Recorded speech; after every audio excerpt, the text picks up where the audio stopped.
Good evening, everyone. Welcome to Hospice of Santa Barbara's Illuminate Speakers series. We have an amazing lineup of speakers over the next many months. Thank you for being with us tonight. I'm David Selberg, the CEO of Hospice of Santa Barbara. Tonight, I have the pleasure to introduce Roshi Joan Halifax. Roshi Joan Halifax is a Buddhist teacher, Zen priest, anthropologist, and pioneer in the field of end-of-life care. She is the director of the Project on Being with Dying and founder of the Upaya Prison Project that develops programs on meditation for prisoners. Roshi Joan this evening is live, as I've shared, and she's in the mountains of a far-off location. Hospice of Santa Barbara created this Illuminate speaker series to reflect the needs within our community that we heard from so many as we go through these trying times of social distancing and isolation. This offering this evening is completely free to you. Illuminate is made possible by supporters just like you. To ensure that we can continue this series long-term, please consider making a gift to our program. After Roshi Joan speaks, I will introduce Rodalie Weininger for a Q&A using the questions that you've asked. So without further delay, we bring you live Roshi Joan. Roshi? Thank you so much, David. And thank you, Santa Barbara Hospice, for making this opportunity possible. I'm so grateful. And as David mentioned, I'm at 9,400 feet in altitude in the Sangre de Cristo Mountains of New Mexico in isolation because of the pandemic. And I think most of us are in isolation. And we're in a very powerful and strange time, including the fact that when we scheduled this talk, we had no idea that the presidential debates would be happening simultaneously. Moreover, that the theme of the talk would be on integrity, which I think is very relevant in relation to what's happening in our country at this time, and how important it is for us to cultivate resilience in the face of such challenges as we're currently embroiled in. So I want to begin with a clear understanding that I am not a moral philosopher. Even though I'm not a moral philosopher, investigating integrity, investigating a morality has been a very important part of my practice and of my life, and also the kind of foundation that I have endeavored to cultivate of strength, of care, of concern, and a strong ethical base in how I have cared for others who are facing life-limiting illnesses. And as some of you know, I was an anthropologist in my younger years. I worked at the University of Miami School of Medicine as a medical anthropologist. And while I was serving there, I discovered, working in a multicultural community, that there are very many different moral platforms, and that notions of what is right and what is wrong vary not only from culture to culture, but from individual to individual. This was a big wake-up call for me as a young anthropologist, seeing that there were so many different lenses through which we could look at what harms and what doesn't harm, what is aligned and what is not aligned, what is congruent and what is not congruent in terms of how we serve others. But as many of you know, I'm also a long-term Buddhist practitioner. And I developed really through Buddhism another way of looking at integrity. And that this way of looking at integrity is through the lens of suffering. When we cause suffering to others or to ourselves, our integrity is violated. And when we alleviate the suffering of others, our integrity is affirmed. So to have integrity, I believe, is to have a conscious commitment to honor strong moral and ethical principles. And I think that we all know that our values are in fact reflected in our character and shine through in a way how we behave, but also not only how we behave, how we think about the world. And our values are what affirm or destroy our integrity. You know, I have written often, without integrity, our freedom is compromised. And this not only pertains to our freedom externally, but it also pertains to our experience of internal freedom. What I learned over many years, not only of sitting at the bedside of dying people, but of bearing witness, coming alongside caregivers, people who are part of humanitarian organizations, interacting with CEOs and politicians, listening to educators and what they face every day, and also to parents. And I learned so much, not only from my experience in relation to my own values, but in relation to coming alongside others. And one of the most important things that I learned is that it might take an experience of moral anguish, or a push or a shove, or a tumble over the edge of integrity and into the chasm of moral suffering to reveal integrity or to affirm it. So I think one of the things that is powerful about integrity is that it often includes a component of suffering.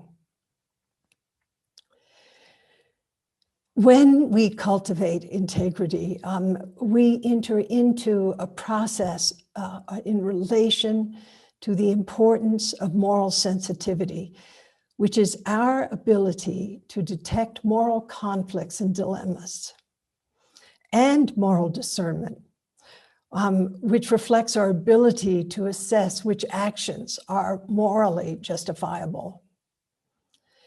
And I remember reading an article many years ago, a beautiful piece by the writer Joan Didion, who spoke about moral nerve.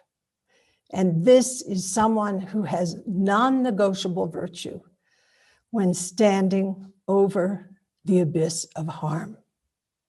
So we're talking about moral sensitivity, moral discernment, and also moral nerve. When we're addressing issues related to moral resilience, we have to understand that this is a commitment to our character.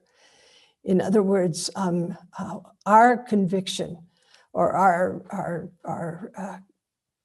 dedication to manifesting the strength of our convictions, the affirmation of our values, and taking actions which are consistent with values, those values that are related to non-harming.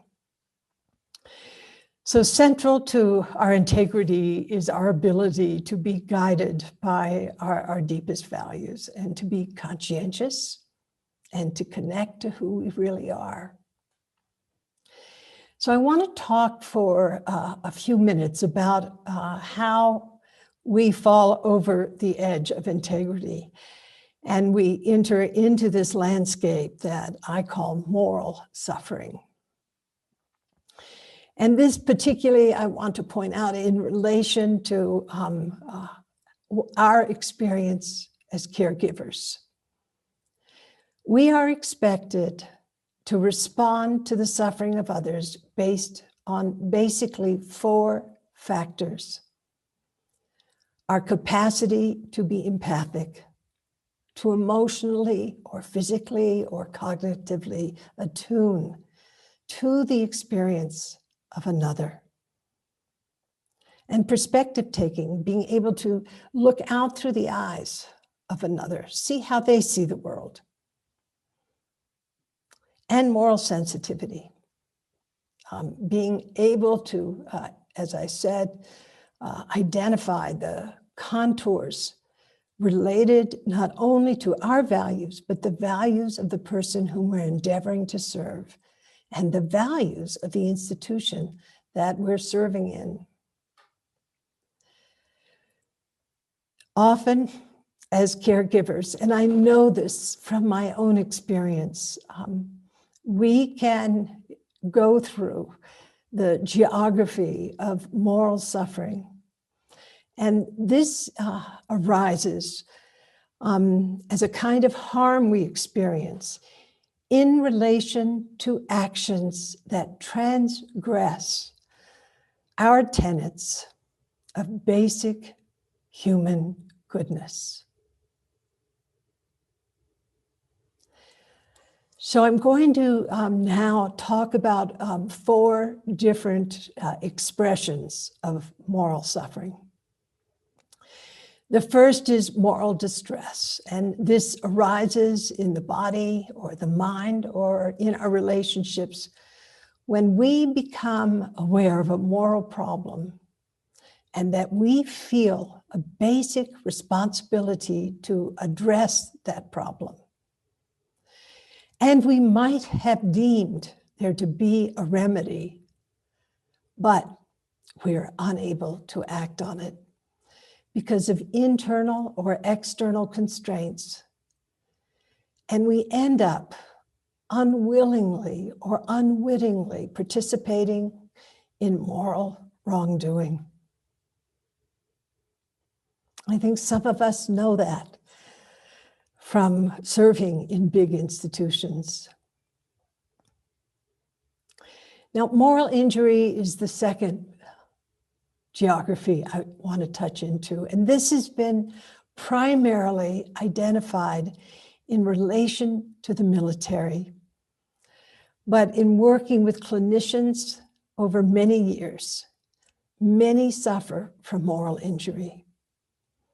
In working also with educators, the same, and also parents.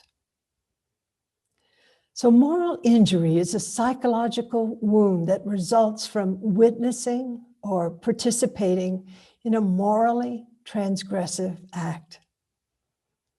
For example, I was speaking with a young chaplain last week who hit his son in a moment of anger.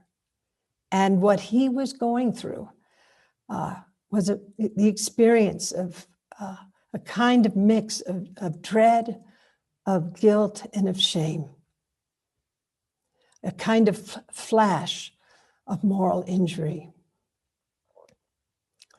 The third territory that I want to mention is moral outrage, and that this is very similar in a way to moral injury, but it's an outward expression, an externalized expression of indignation toward others who have violated social norms, or moral outrage toward an institution, toward our government, or toward the hospital that you're serving in, or the educational system that you're serving in.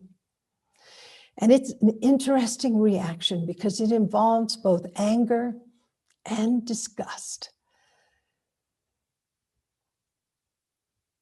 The last little geography I want to mention opened up for me when I went to see the James Baldwin film called I'm Not Your Negro.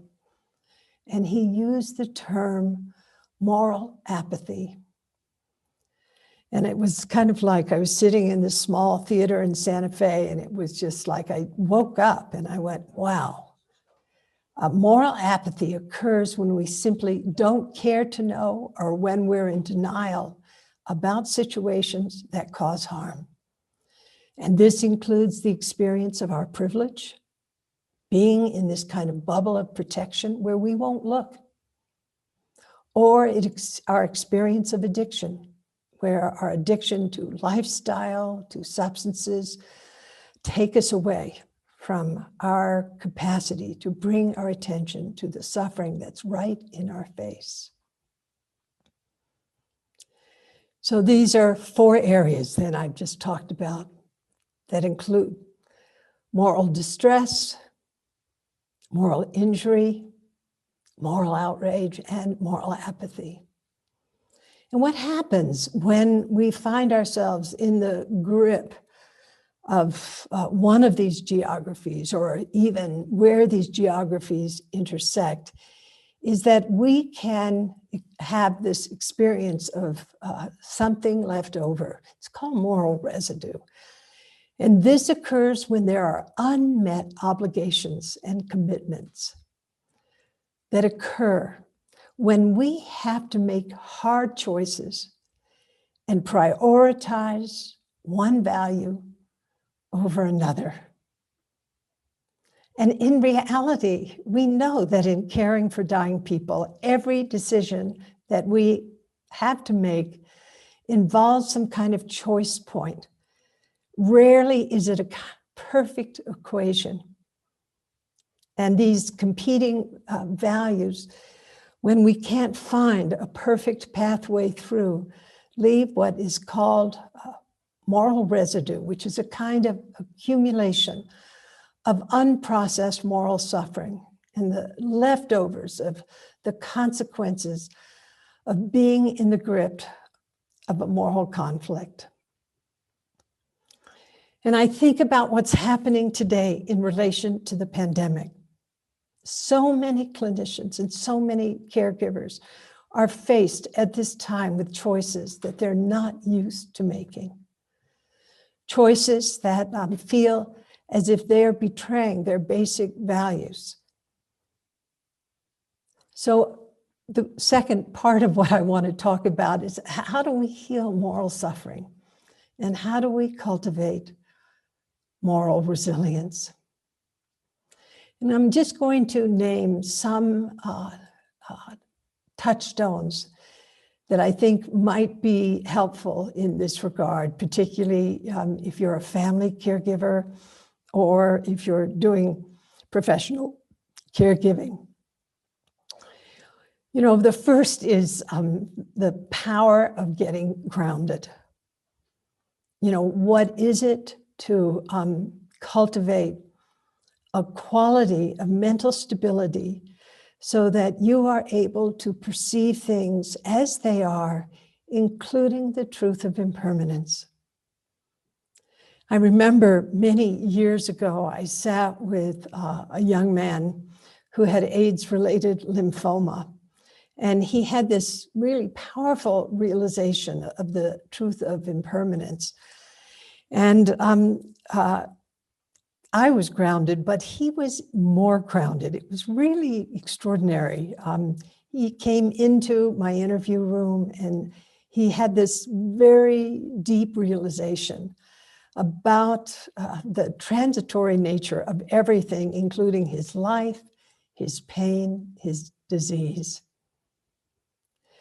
And about a month later, I got a call from a close friend of his. He was in Atlanta, I was in Santa Fe. And she said he was hospitalized for intractable pain. And I called him up and spoke with him when he was in his hospital room. And he said to me that the most greatest gift of his life was his ability to actually stabilize himself in the midst of pain and to recall this realization of impermanence. So his wisdom had just blossomed in him in the final months of his life, in great part to the fact that he had called himself into a quality of stability where he could look deeply.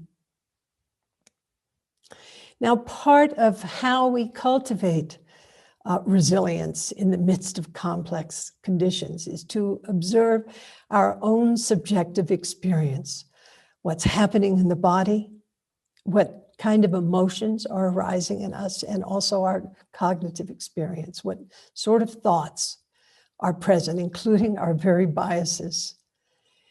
And noticing, most importantly, when we're upregulated and being able to call ourselves back into being grounded and using the breath or insight as a way to downregulate ourselves and to be able to see things more clearly.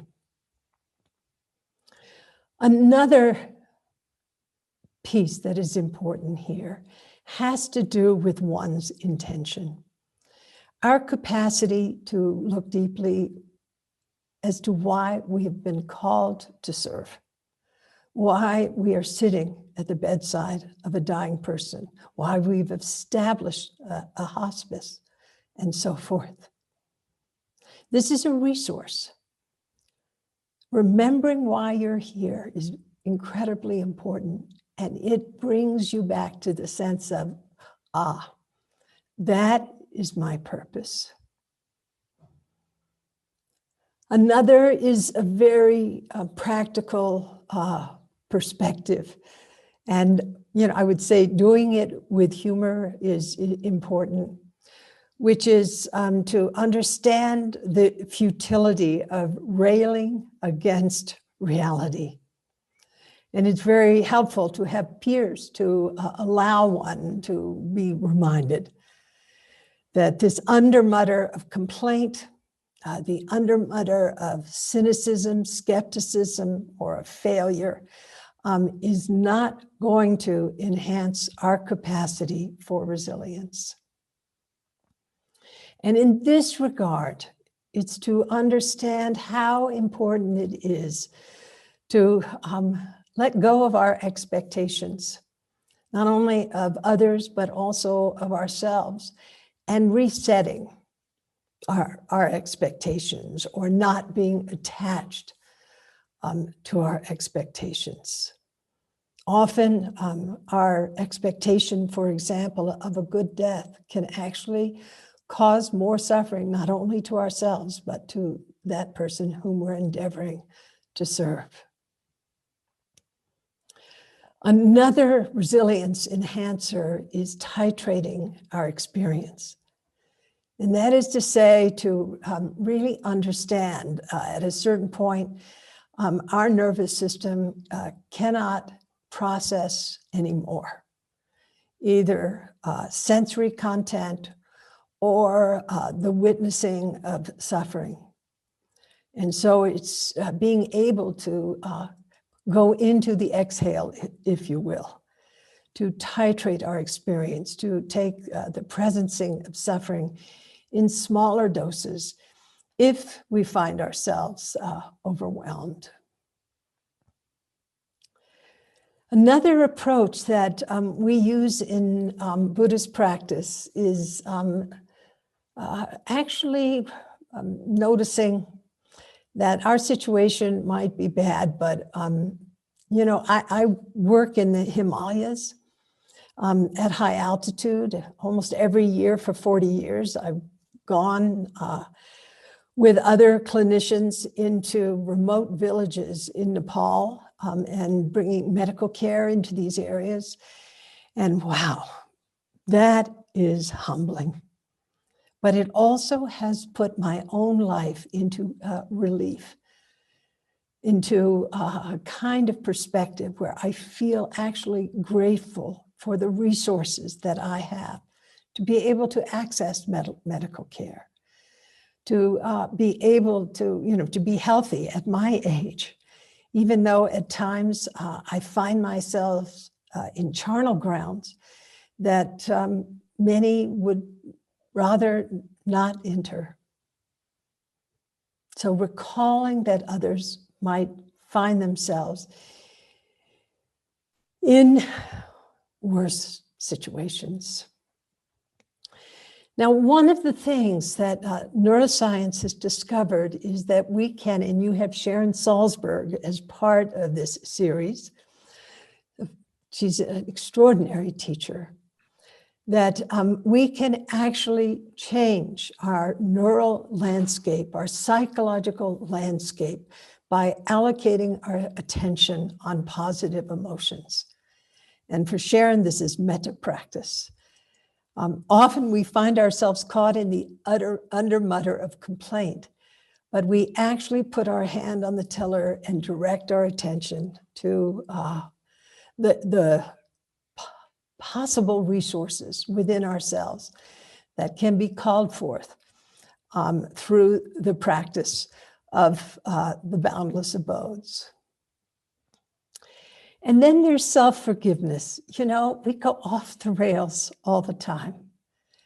And so saying to ourselves, may I forgive myself for mistakes made and things left undone. Or remembering that we can recognize the limits that we experience with compassion, just as we view the suffering of others. So as many of you know, I developed a tool for working with the cultivation of compassion as we interact with others that involves grounding, that is gathering our attention, is the G of grace, recalling our intention, the R of grace, attuning first to ourself and to other, that's the A of grace. The C of grace is considering what will serve. And the E of grace is engaging and ending. And this is a kind of summary of everything I've shared before in terms of ways that we cultivate moral resilience as we find ourselves in the presence of suffering that is untenable. Knowing, however, that we all fall over the edge, I'd like to finish this talk with a few paragraphs from my book, Standing at the Edge. Because one of the things that I discovered in looking at the edge states, including the state of integrity, is that we fall over the edge all the time. But our capacity to bring ourselves back to the high edge of integrity is what builds moral character. So this little section of my book is called The Golden Repair. There is a Japanese practice called kintsukuroi, meaning golden repair. Kintsukuroi is the art of repairing broken pottery with powdered gold or platinum mixed with lacquer, so that the repair reflects the history of breakage. The repaired object mirrors the fragility and imperfection of life, and also its beauty and strength. The object returns to wholeness, to integrity. And then I write, I'm not suggesting we should seek brokenness as a way of strengthening integrity, although some cultures do pursue crisis in their rites of passage as a way to develop character and open the heart. Rather, I am proposing that the wounds and harms that arise from falling over the edge into moral suffering can have positive value under the right circumstances. Moral distress, the pain of moral injury and outrage, and even the numbness of moral apathy can be the means for the golden repair, for developing a greater capacity to stand firm in our integrity without being swayed by the wind. Over my years of traveling to Japan, I've held several of these exquisitely restored vessels in my hands. I've seen that the golden repair is not a hidden repair. It shows clearly a vessel's undisguised damage. It combines ordinary stuff and precious metals to repair the crack, but not hide it. This, I believe, is how moral transformation happens and integrity opens, not by rejecting suffering, but by incorporating the suffering into a stronger material, the material of goodness, so that the broken parts of our nature, our society, and our world can meet in the gold of wholeness. So this is a few reflections on integrity and on moral suffering, and also on resilience, our capacity to meet harms, including those that we have engaged in ourselves, in a way with humility, and also learn deeply from these experiences. So thank you. I think we have now time for some questions, and I'm very appreciative to have these moments with you. Truly, truly enlightening and grounding, Roshi Joan. Thank you so, so much. I'd like now to introduce someone I've known a very long time, Rodalie Weininger, as our moderator this evening. Rodalie Weininger is a medical doctor and is a clinical psychologist and teacher of deep mindfulness and compassion meditation and Buddhist psychology. She is the co-founder and guiding teacher of the nonprofit Mindful Heart Programs, which offers safe refuge for meditation and education programs in mindfulness, meditation, and nature connection in the Santa Barbara area. So I'd like to welcome Rodalie here this evening, and it's such a pleasure for me personally to bring the two of you together, Roshi Joan and Rodalie. So I'll turn it over to you, Rodalie, for the Q&A portion of our evening. Thank you again, Roshi. Thank you so much, David. Thank you, Roshi Joan. This was a wonderful talk. And I was just reflecting on how maybe it needs the darkness of this time to allow a talk like yours to arise and to make us think about our moral stance in life as people involved in hospice, as citizens of this country and citizens of this world, and how to turn moral distress and moral injury and moral apathy into engagement and aliveness and awakeness and compassion. And with that, I just wanted to thank you deeply and come to the questions that some of the participants have been asking. So one question is, during this time of extreme polarization, how can one practice moral sensitivity with people who see the world so differently from me? That's really a great question. And I have to just say this about this question. I taught in Brazil, via Zoom yesterday. I think it was the day before yesterday, I think it was, with young people. They asked that same question. And I think that question is really important. First of all, I'm remembering my beloved teacher, the late Roshi Bernie Glassman, when polarization was present, he would say, "It's just your opinion, man." And everybody would laugh. But, some things are, not that funny. In fact, when we see individuals engaging in behaviors that are harmful, a sense of moral outrage, or if we somehow participate in it, moral injury, or we can, shut down, moral apathy can be present, and we, actually engage in moral disengagement.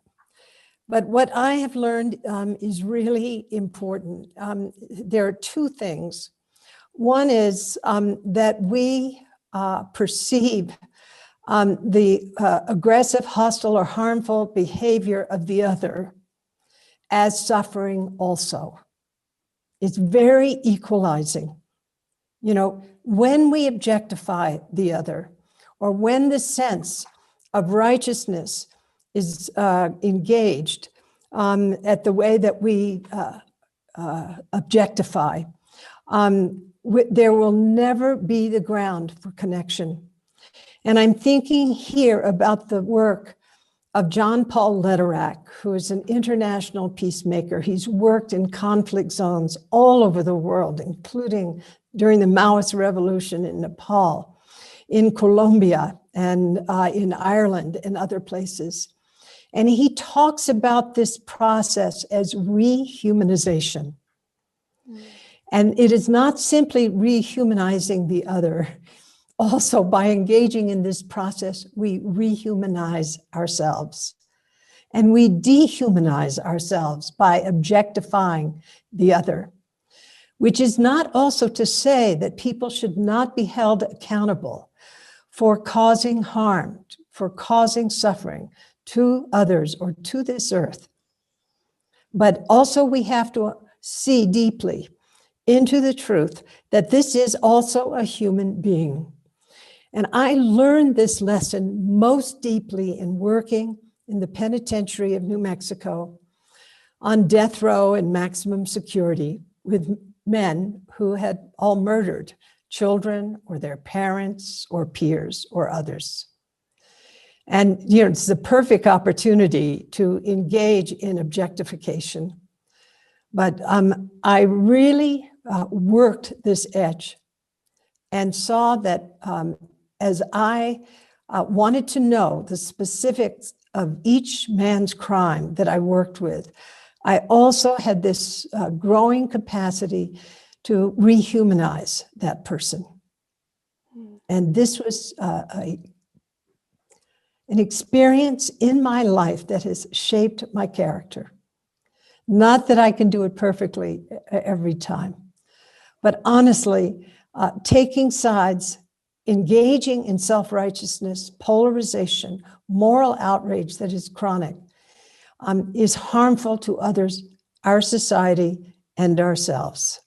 Thank you so much, Roshi Joan. This is such an amazing answer. As a post-war German, I definitely have thought a lot about rehumanization.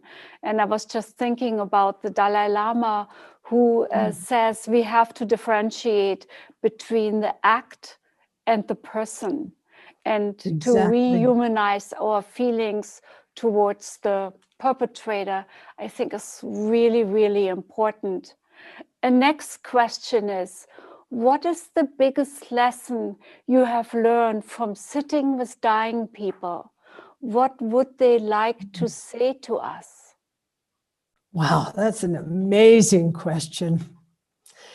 Well, I actually can't answer that question because for me, as I sort of go through the faces of the men and women and children that I have sat with, each encounter has taught me uniquely. But the sort of overall lesson is not so much the sort of pearl that an individual would give me, but has to do with the increasing sensitivity of my mortality. And that realization, the impact of that realization on my life. But another view is, or another perspective is how important it has been for the dying people that I have interacted with, including a good friend who died of breast cancer early last week. And she and I met right before her death. And she was very frightened, and she was futile in this very dark space. And I bore witness to her darkness, but then we began to move. I asked her, I said, Joanna, what is the most joyful experience you have had in your life? And she shared what it was. And then I said, tell me what that felt like. And so forth. So it was, her memorial is Saturday morning. And, as I watched her change, I realized the pearl that she was giving me, if you will, was her joy, which she had actually evoked through a simple question that I asked. And as I was not there at the moment of her death, our encounter was via Zoom. But her family shared that she stayed in the geography of bliss, if you will, as her body dropped off. So that was, just a few days ago. And she brought that question out of me, but not before I held the truth of her fear and of her futility. Thank you, Roshi Joan. And I was just thinking how this pearl that you just talked about is also so apropos for us right now in this time, which feels a little bit like a little death time, of what we know and what we expected, and how it is important that we remember the joy we had in our life and how that also carries us through. Another question is, can you repeat the GRACE acronym? Wonderful, thank you.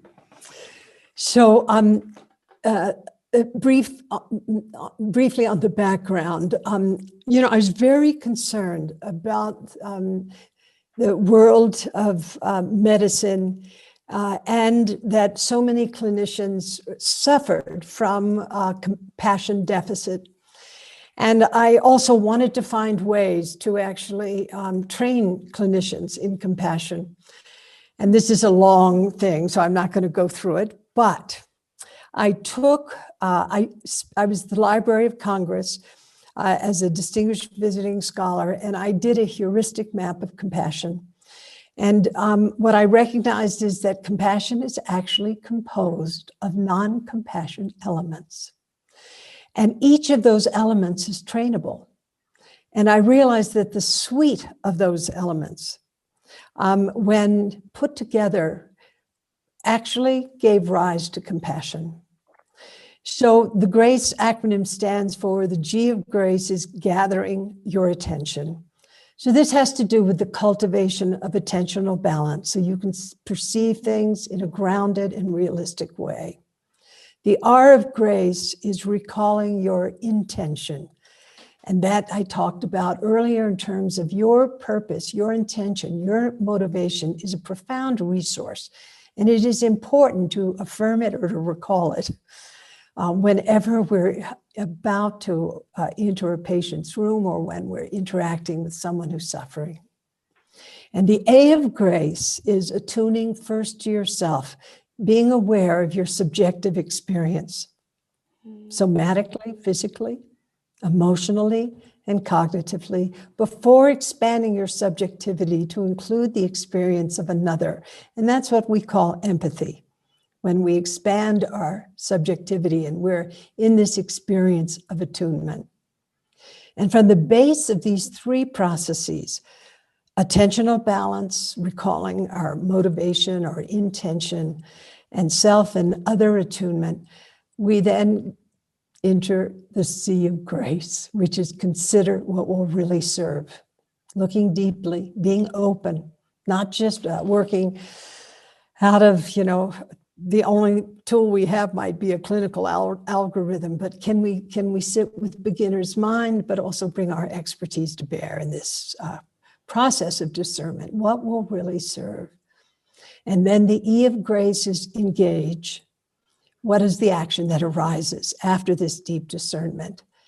And to complete, the second part of the E is to end. How do we end this interaction in a way that we internally acknowledge what has transpired, or interpersonally, or we self-forgive or other forgive, or we appreciate or express gratitude, and so forth. So we can complete the interaction before we move on to the next person.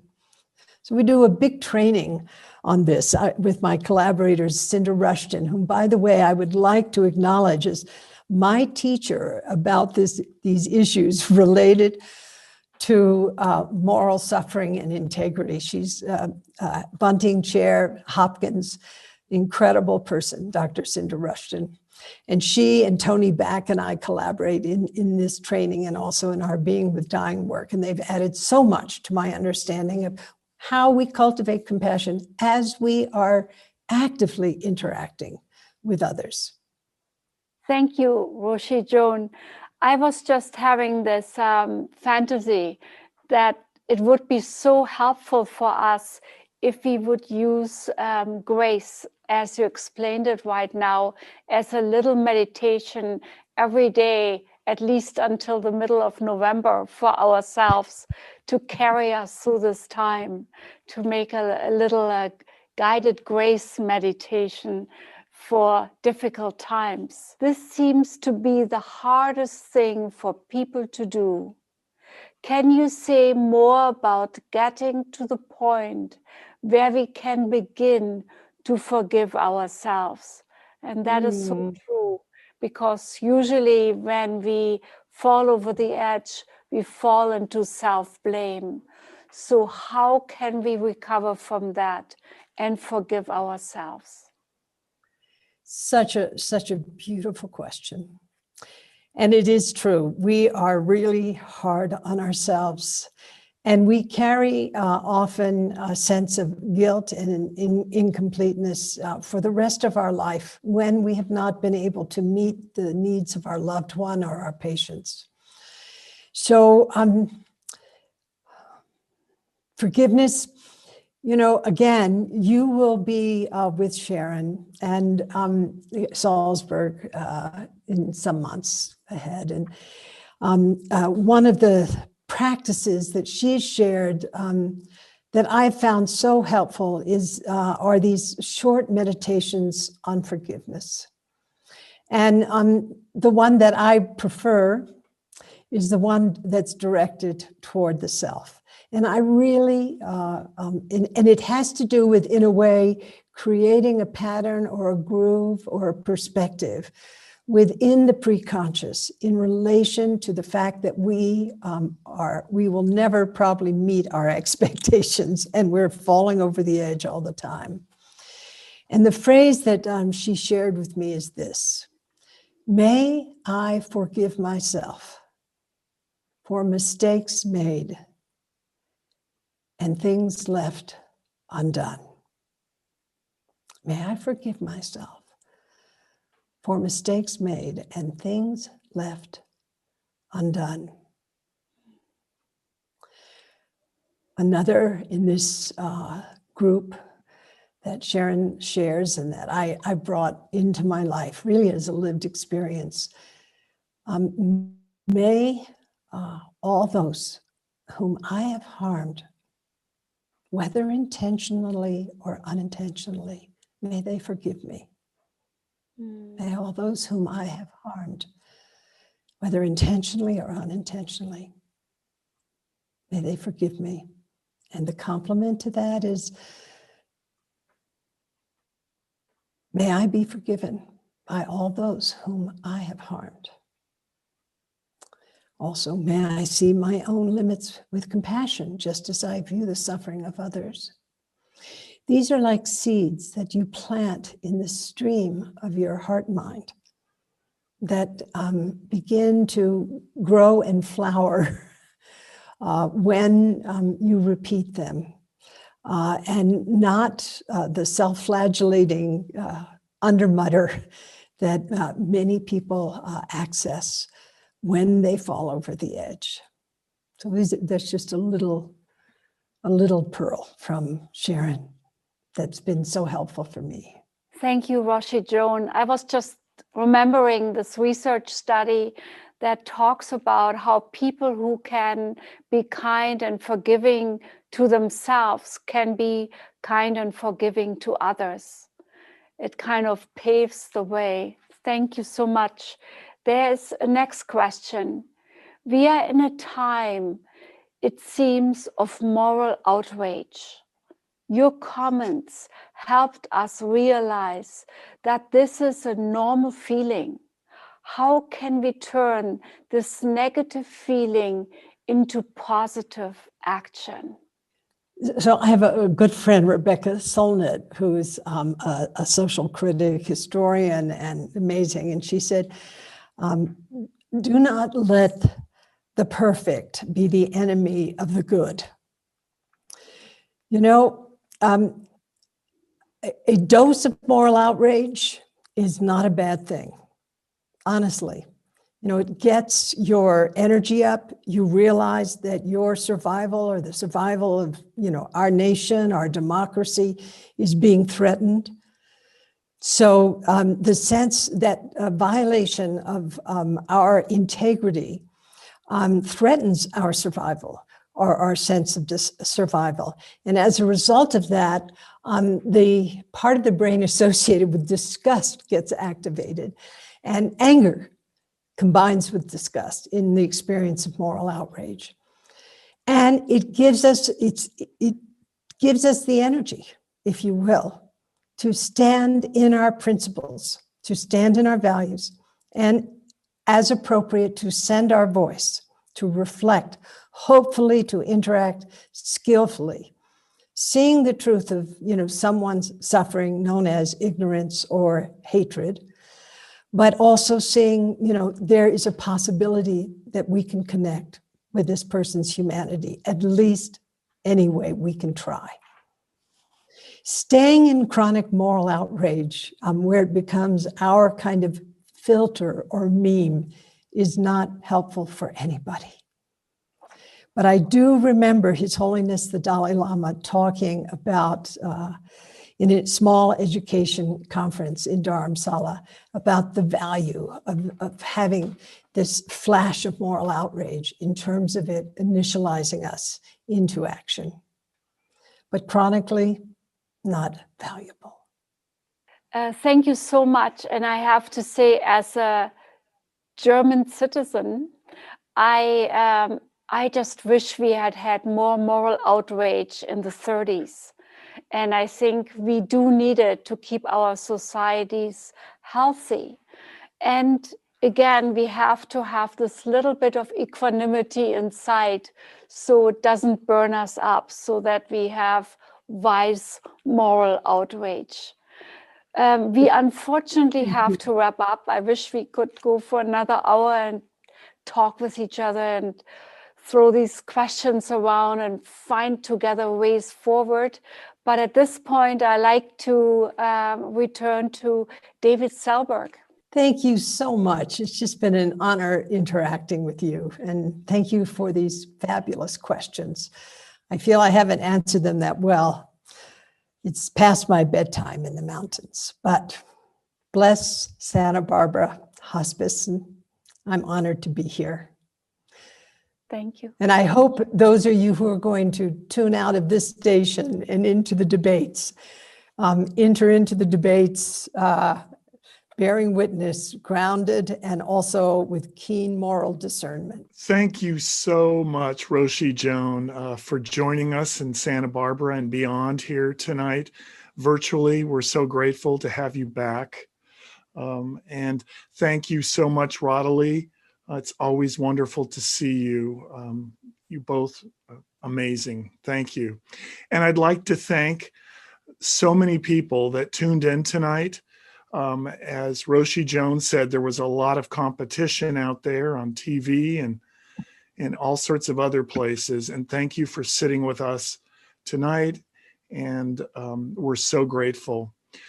Please, everyone watching, go to our website, www.hospiceofsb.org or hospiceofsantabarbara.org, both work, and look at our speakers series. Roshi Joan is our first in this lineup of amazing people. And you do need to register ahead of time.